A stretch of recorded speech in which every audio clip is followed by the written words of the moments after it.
Tumekuona hapa kwenye tamasha kubwa kabisa, mechi ambayo ni ya hisani ikihusisha kuenda kurudisha kwa jamii ambayo imefanywa na Kulandana.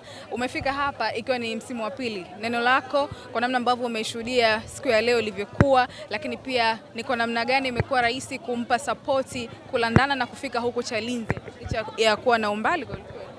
Ushasema ni mechi ya kurudisha kwa jamii. Kwa hiyo jamii inatuangalia sisi kama kioo, na sisi tunatakiwa tuwasapoti kwenye kile ambacho wanahitaji. Kwa hiyo mwenzetu ameona inafaa kuanzisha mechi kwa ajili ya kusaidia jamii.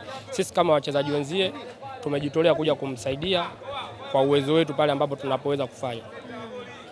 Mara kadhaa umeonekana sana kwenye mechi za namna hii. Pengine tutarajie siku moja tusikie Kichuya, homecoming au na mambo mengine ya kufanana kama haya? Mimi mbona nishafanya sana. Sasa hivi na wadogo zangu wanaendeleza na tutaendelea kufanya.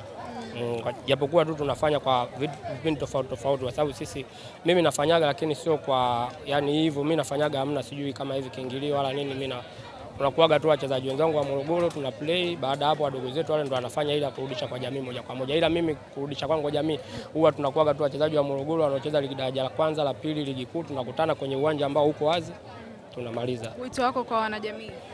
Waendelee kutusapoti kama ambavyo sisi tunawasapoti pia kwenye majambo kama haya. Asante sana.